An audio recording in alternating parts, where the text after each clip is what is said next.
నమస్తే, welcome to okay TV. ప్రస్తుతం నా ముందు అడ్వకేట్ కోటగిరి అశోక్ గారు ఉన్నారు. రైతు బంధు వెనక్కి ఇచ్చిన ఒకే ఒక వ్యక్తి ఆయన. అలాగే ఇప్పుడు మూసీ సుందరీకరణ పేరు మీద జరుగుతున్న అవినీతికి సంబంధించి ప్రజల్ని మోసపూరితంగా చేస్తున్న విషయాల గురించి మాట్లాడుతూ ఈరోజు ఒక రౌండ్ టేబుల్ సమావేశం పెట్టడం జరిగింది. ప్రస్తుతం మాట్లాడే ప్రయత్నం చేద్దాం. నమస్తే సార్. ప్రధానంగా అంటే ఈ రైతు బంధు వెనక్కి ఇవ్వడం అనేది అంటే బేసిక్గా మీకు ఇనిషియేటివ్ తీసుకుని చేశారు లేకపోతే ఏం సార్? నా ఓన్ ఏంటంటే మాది అక్కడ మీరు ఏదో పత్తి సాగు చేశారు, మీకు రైతు బంధు మేము వ్యవసాయం చేయట్లేదు అట్లాంటి అది డిజర్వ్డ్ కాదు. నేను మాకు అవసరం లేదని చెప్పి రిఫండ్ చేసుకోమని చెప్పి తీసుకోలేదు. దాని గురించి ఆలోచన తర్వాత ఒక పిల్ కూడా వేయడం జరిగింది నా పేరుతో. అసలు ఈ రైతు బంధు ఇవ్వడానికి కారణాలు ఎలక్షన్ ముందు ఇది ఒక లూరింగ్ ద ఓటర్స్ అనే ఒక దాని మీద నా పేరుతో పిల్ కూడా పడింది. సరే అది డిస్మిస్ అయిందో తర్వాత అది వేరే విషయం. ఇప్పుడు నాకు దాని మీద అసలు ఒరిజినల్ గా మనం కష్టపడిన దాన్ని మనం తీసుకోవాలి. అవును, కాబట్టి మనకు అంత దాని మీద తీసుకోవాలనిపించలేదు, తీసుకోకూడదనే నా నిర్ణయం. అంటే మీరేమంటారు సార్? అంటే హైడ్రాకి చట్టబద్ధత లేదు అని మనం చాలా సార్లు మాట్లాడడం జరిగింది. మీరేం చెప్తారు సార్? హైడ్రా అనేది అంటే అదొక బాడీ అనేది ఎట్లా తీసుకోవచ్చు? అంటే చట్టబద్ధత ఉన్నదానికి అంతా తీసుకోవచ్చు, లేదా గవర్నమెంట్ అందరిలో పనిచేస్తున్నట్టు అనుకోవచ్చు? చట్టబద్ధత ఉండటం వేరు, ప్రజామోదం వేరు. హైడ్రా అనేది తీసుకొచ్చినప్పుడు జీవోతో తీసుకొచ్చారు. ఏదో ఒకటో రెండో పూల కొట్టి సెన్సేషన్ చేశారు. సెన్సేషన్ చేసిన తర్వాత అదేమైంది, మళ్ళీ దాని మీద చాలా అబ్జెక్షన్స్ వచ్చినాయి. కోర్టులోకి వెళ్ళి సమాధానం చెప్పుకునే పరిస్థితి వచ్చింది. ఆ పరిస్థితిలో జియో ఆర్డినెన్స్ చేశారు. ఆర్డినెన్స్ తర్వాత బిల్ పాస్ అయింది. కానీ ఆబ్జెక్ట్స్ ఎట్లున్నాయంటే ఏ గవర్నమెంట్ ల్యాండ్ రెజ్యూమ్ చేయాలి, లేక్స్ ప్రొటెక్షన్ చేయాలనేది మెయిన్ ఆబ్జెక్ట్స్. లేక్స్ ప్రొటెక్షన్కి వెళ్ళినప్పుడు అక్కడ కేవలం ఎవరి హట్మెంట్స్ బిల్డింగ్స్ అంటారు, చిన్న చిన్న వాళ్ళు వేసుకుని కూలగొడుతున్నారు. మరి అదే లేక్స్ లో ఇప్పుడు మీడియా ద్వారా గొప్ప గొప్ప కన్స్ట్రక్షన్, మెగా కన్స్ట్రక్షన్స్ ఉన్నాయి, కంప్లైంట్స్ ఉన్నాయి.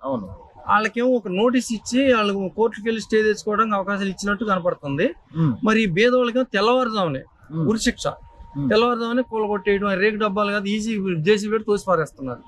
అది కూడా ఎక్కడ స్ట్రే, ఒక మూల ఒక రోజు, ఒక మూల ఒక రోజు, ఒక సమగ్రమైన ప్రణాళిక లేదు. ఈ లోపల మూసీలోకి ఎంటర్ అయ్యారు. మూసీలోకి దీనికి ఏం పని అంటే మాది కాదు, జిహెచ్ఎంసీ సపోర్ట్ వెళ్ళే ఉన్నారు. మూసీ శుద్ధీకరణ అన్నారు, రిజర్వేషన్ అన్నారు. జీవనాది చేస్తారు. అది జీవనాది అయితే కదా, బేసికల్ గా మూసి జీవనాది కాదు, అది సీజనల్ రివర్ అంటారు. అది ఒక నాలాకి ఎక్కువ, ఉపనది తక్కువ, 100 మీటర్లు వెడల్పు ఉంది. అందులో ఆక్రమణలు జరిగినాయి అంటే జరిగి ఉండొచ్చు. సిటీ పెరిగిపోతే ఒత్తిడిలో దానికి ఎప్పుడో మూసి బ్యూటిఫికేషన్ చాలా రిమూవ్ చేసేసారు. వాళ్ళకి రీహాబిలిట్ చేశారా లేదా చేయదా, మళ్ళీ కొత్తగా మళ్ళీ కొన్ని ఉన్నట్టు కూలగొట్టవచ్చు. కానీ ఇప్పుడు నీళ్లు తీసుకొచ్చి గంగా నీళ్లు, గోదావరి నీళ్లు కలిపేసి దాన్ని ఏదో 20 టీఎంసీలు అంటున్నారు. దాని కెపాసిటీ ఎంత? 20 టీఎంసీలు నీళ్లు తీసుకెళ్లాలంటే కంటిన్యూ సంవత్సరం పొడుగుతా ఒక రోజు ఎన్ని రోజులు తీసుకొస్తారు? అక్కడ ఆల్రెడీ దాని పరివాహక ప్రాంతం నుంచి 5-6-10 టీఎంసీ నీళ్లు వస్తూనే ఉన్నాయి అట, అది వదులుతూనే ఉంటారు. మరి దీన్ని ఇన్ని వేల కోట్లు ఖర్చు పెట్టి తెచ్చే బదులు ఆ జంట రిజర్వాయర్ లో పేర్కొన్న సిల్టు అదేదైతే ఉందో అదంతా క్లీన్ చేయొచ్చు కదా. ఇప్పుడు 100 సంవత్సరాల నుంచి ఎంత పేరుకుందో తెలియదు. ఒండ్రు మట్టి ఉండొచ్చు, తర్వాత డీకాస్టింగ్ చేసేసి ఎత్తిపారేయచ్చు, ఎక్స్కేవేట్ చేసి. తర్వాత ఆ నీళ్ళ శుద్ధి ఎప్పుడైతే డెఫికేషన్స్ చుట్టుపక్కల గెస్ట్ హౌస్లు కొన్ని గ్రామాలు హ్యాబిటేషన్స్ వస్తుంటాయి, అవన్నీ కంట్రోల్ చేసి ఆ నీళ్లు శుద్ధి చేసి అప్పుడు గోదావరి నీళ్ళు కలిపి మూసీకి వదులుతా అప్పుడప్పుడు పీరియాడికల్ వదులుకోవచ్చు. కంటిన్యూ అది తెచ్చినప్పుడు ఇది బాగుపడిపోద్ది, డ్రైనేజీలు కలపడం అనేది ఒకటి ఉంది కదా. మూసీకి ఎప్పుడైతే 100 సంవత్సరాల నాడు ఆ 2 రిజర్వాయర్లు కట్టారో నీళ్లు కేవలం 5వ డ్రైనేజ్ తోటే అది లైవ్ లో ఉంటుంది, వర్షాకాలం తప్పితే. ఆ డ్రైనేజ్ కలపడం అనేది సేపు డ్రైనేజ్ అంటారు దాన్ని, అది మూసినది అంటారు, మురికినది అంటారు. ఒకప్పుడు మంచినీటి నది అయినా కూడా ఇప్పుడున్న పరిస్థితి అది మురికి నీటి. ఆ రిజర్వాయర్లు కట్టిన ముందు మంచినది ఫ్లోయింగ్ వల్ల ఆ రిజర్వాయర్లు కట్టిన తర్వాత కంట్రోల్ అయిపోయింది, వాటర్ ఫ్లడ్స్ కంట్రోల్ అయిపోయింది. ఇంక నీళ్ళు ఎక్కడ ఉంటాయి? కృష్ణానదికి అదే కృష్ణానది ఆలమట్టి నారాయణపూర్ కట్టిన తర్వాత కరెక్ట్ గా నవంబర్ లో నీళ్లు ఉంటాయి, పైన రాయచూర్ దగ్గర నీళ్లు ఉండలేదు, గోచపల్లి దగ్గర నీళ్లు ఉంటాయి. అంత పరిస్థితి వస్తుంది. ప్రాజెక్ట్ ఎప్పుడైతే కట్టామో రీఛార్జ్ తగ్గిపోద్ది వాటర్ లో, అదే రివర్ బెడ్ లో. రివర్ వాచ్ లైవ్ ఎట్లా ఉంటుంది, అది ఉండదు. ఇంకోటి ట్రాన్స్పరెన్సీ లేదు, అన్ని మురికి డట్టి. ట్రాన్స్పరెన్సీ ఉండుంటే అక్కడ నిజం కాన్స్పిరసీ ఉంది, కన్ఫ్యూజ్ ఉంది, అది ఉండొద్దని చెప్తున్నాం మనం. కన్స్ట్రక్టివ్ వెళ్ళొచ్చు, ప్లాన్ ఉండాలి. అప్పులు తీసుకొచ్చి ఎవరికో బాగు చేసేదానికి కాదు, ప్రజలకు ఉపయోగపడాలి, డిస్ప్లేస్మెంట్ పీపుల్ మంచి జరగాలి అని కోరుకుంటున్నాం. సుందరీకరణ పేరు మీద ఇప్పటికి ఒక బడ్జెట్ కేటాయించారు కదా, ప్రభుత్వం నుంచి బడ్జెట్ ఇప్పుడు 1,00,000 కోట్లు ఏదో బడ్జెట్ అని గతంలో ఒక మాట జరిగింది. అంటే మీరు ఏం చెప్తారు సార్, నిజంగా ఈ సుందరీకరణ అనేది మూసి మొత్తం సుందరీకరణ చేసే ఛాన్స్ ఉంటుంది? ఈ పేదల ఇళ్ళని కూల్చి ఏదైతే బడ్జెట్ ఎలొకేషన్ నాకు తెలియదు. మూసీకి బ్యాంక్స్ నుంచి అప్పుల కోసం ట్రై చేస్తున్నారు. మేము బ్యూటిఫికేషన్ చేసి దీన్ని ఒక ప్యారిస్, ఒక థేమ్స్, లండన్ లాగా చేసి పర్యాటకులు ఆకర్షిస్తాము, ఇన్కమ్ జనరేట్ చేస్తాం అని చెప్పి డిపిఎల్ తయారు చేసి ఇస్తే వాళ్ళు అప్రూవ్ చేసి ఇవ్వచ్చు. ఇప్పుడు జైకార్ నిధులు ఇచ్చారు, హుసేన్ సార్ శుభ్రం మధ్యలో ఫెయిల్ అయింది. అది నీళ్ళు సగం చేసిన వాసన వచ్చి ఆపేశారు. ఇది రేపు మూసీకి కూడా ఈ నిధులు రావాలంటే చాలా కష్టం. అంత ఈజీగా ఏడీబీ కానీ జైకా కానీ వీళ్ళంతా ప్రాక్టికాలిటీ ఉండాలి. అక్కడ ఇన్కమ్ జనరేట్ ఎట్లా తీరుస్తారు వీళ్ళు? వడ్డీ లేకపోయినా అసలు తీర్చాలి కదా. అందుకనే అంత ఈజీగా డిపిఆర్స్ అనేది అసలు 140 కోట్లు, దానికి 140 కోట్లు అవసరం. అక్కడే డౌట్ పడతారు వాళ్ళు. 140 కోట్లతో డిపిఆర్ చేసిన తర్వాత ప్రాజెక్ట్ ఎంత ఖర్చు పెడతారు, ఎన్ని సంవత్సరాలు స్పాన్ ఉంటది కదా. 2 సంవత్సరాలు గడిచిపోయింది గవర్నమెంట్, ఇంకో 3 సంవత్సరాలు చేయగలుగుతారు లేదా? రేపు వచ్చే గవర్నమెంట్ పాలసీ చేంజ్ చేయొచ్చు. అప్పుడు దీని పరిస్థితి ఏంటి? ఇప్పుడు ఎల్ఎన్టీ 2070 వరకు ఉంది, 15 సంవత్సరాలు నేను కూడా పీక్కొని పోతుందని అంటున్నారు. పీక్కొని పోతే గవర్నమెంట్ అది ఎఫర్డా కాదా తర్వాత తెలుసు. అది మేనేజ్ చేయగలుగుతా లేదా, ఆర్టీసీ తయారు చేయొచ్చు, రైల్వే లాగా తయారు చేయొచ్చు. ఇవన్నీ కూడా టెక్నికల్ అంశాలు. ఇక్కడ ఫీడ్బ్యాక్ కరెక్ట్ లేదు. గవర్నమెంట్ ఏంటంటే ఎవడ పొరలో పుట్టి ఆడితే అదేంటే బ్రెయిన్ చైల్డ్, ఈ బ్రెయిన్ చైల్డ్ యూజ్ చేయడం వల్ల మన ప్రజలు హైదరాబాద్ ఫ్యూచర్ దెబ్బతింటారు. అంటే ప్రాక్టికల్ ఆలోచన లేకుండా చేస్తున్నారు. ఖచ్చితంగా అనుకోవచ్చు. రివర్ ఫ్రంట్ అని ఒకటి పెట్టారు కూడా నుంచి. ఆ రివర్ ఫ్రంట్ ఏం చేసిందంటే మూసీలో ఒక 2-3 కాలువలు తయారు చేసి పూడ్చుకుంటూ వచ్చింది. ఇంత వరదలు వాళ్ళు ఎక్స్పెక్ట్ చేసినా కూడా రాలా. ఇప్పుడు వరదలు ఇప్పుడు వచ్చింది. ఇప్పుడు దీన్ని దృష్టిలో పెట్టుకొని తయారు చేయాలి ప్లాన్. ఒక టీఎంసీ తట్టుకున్న నదిలో 20 టీఎంసీలు ఎక్కడ స్టాక్ పెడతాము. ఆల్రెడీ ఉండేది 7 టీఎంసీలు, 2 రిజర్వాయర్లు ఉన్నప్పుడు ఈ నీళ్లు తెచ్చి అడిషనల్ చేసినప్పుడు ప్రొవిజన్ ఎక్కడ స్టాక్ చేస్తారు? స్టాగ్నేట్ ఎక్కడ అవుతాయి? మూసీలో వదిలేయటమే కదా, కిందకి పోయి అక్కడ కింద ప్రాజెక్ట్ లో ఆగుతుంది. అది 3 టీఎంసీలే. ఈ పెద్ద ప్రాజెక్ట్ లేవు. సిటీలో ఆపలేరు కదా, సిటీలో ఆపి సిటీ మునుగుద్ది, వరద వస్తే ఆగట్లేదు. కాబట్టి అన్ని కూడా చాలా సైంటిఫిక్ ఆలోచన జరగాల్సినవి అన్సైంటిఫిక్ మేనర్ లో ఎవరు ఫారిన్ కంపెనీలకు ఇస్తారు. ఇక్కడ ఇంజనీర్లు తెలీదా? మూసీ కెపాసిటీ ఎంత 100 మీటర్లు 120 మీటర్లు వెళ్ళడిపోయింది.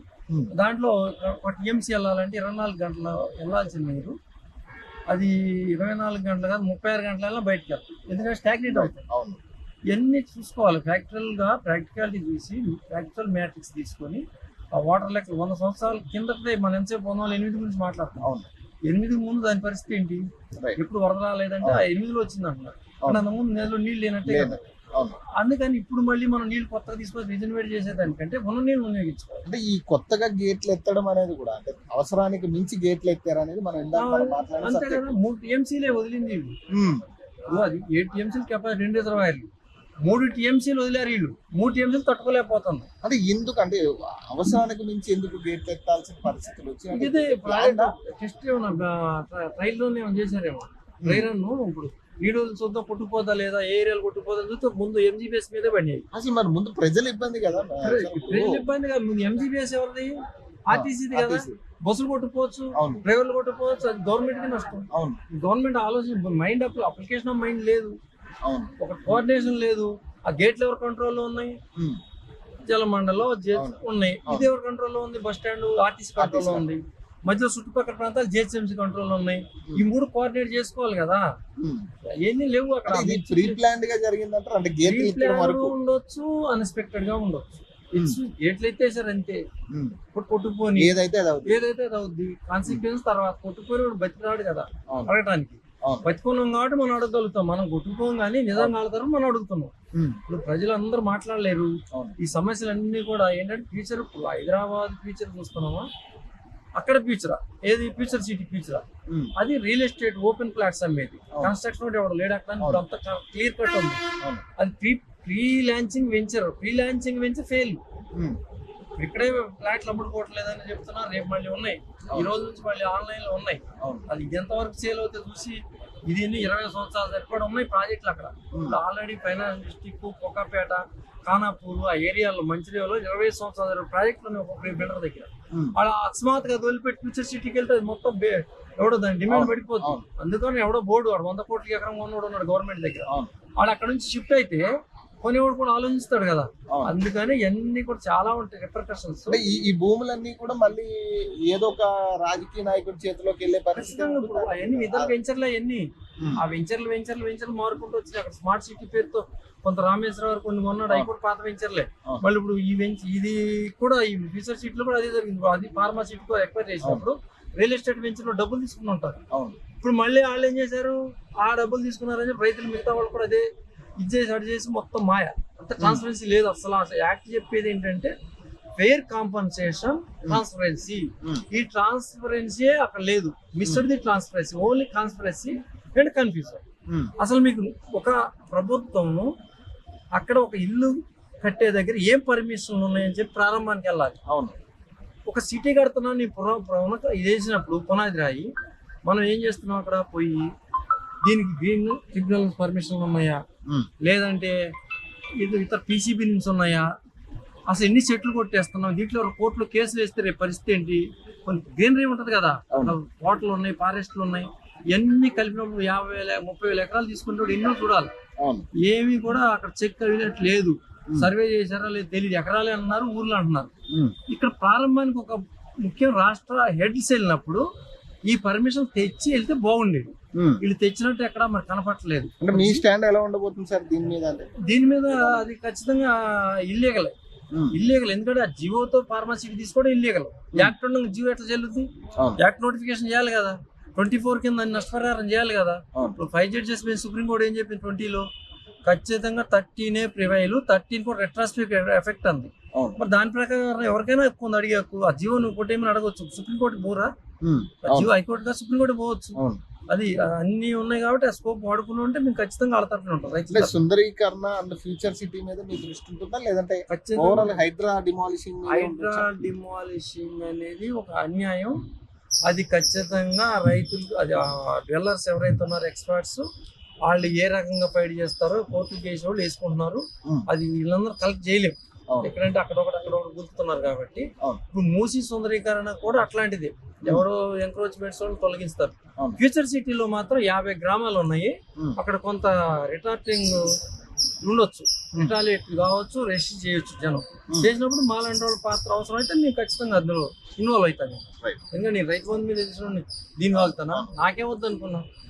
రైతుల భూమి పోతే నేను ఎందుకు? సో ఇది పరిస్థితి. అంటే ఫ్యూచర్ సిటీ పేరు మీద ఖచ్చితంగా గవర్నమెంట్ పేదల భూముల మీద కన్నేసిన పరిస్థితి. ఫ్యూచర్ సిటీ పేరు మీద రాజకీయ నాయకుల చేతుల్లోకి భూములని వెళ్లే పరిస్థితులు ఉన్నాయి. కాబట్టి మాలాంటి వాళ్ళు ఖచ్చితంగా ఈ మూసీ సుందరీకరణకు సంబంధించి ప్రజలకు అండగా ఉంటాం. అలాగే హైడ్రా డిమాలిషింగ్ సంబంధించి ఖచ్చితంగా మమ్మల్ని ఖచ్చితంగా కావాలనుకుంటే ఖచ్చితంగా మేము అండగా నిలబడతామని కూడా చెప్తా ఉన్నాం. సో మరిన్ని అప్డేట్స్ కోసం చూస్తూ ఉండండి. ఓకే.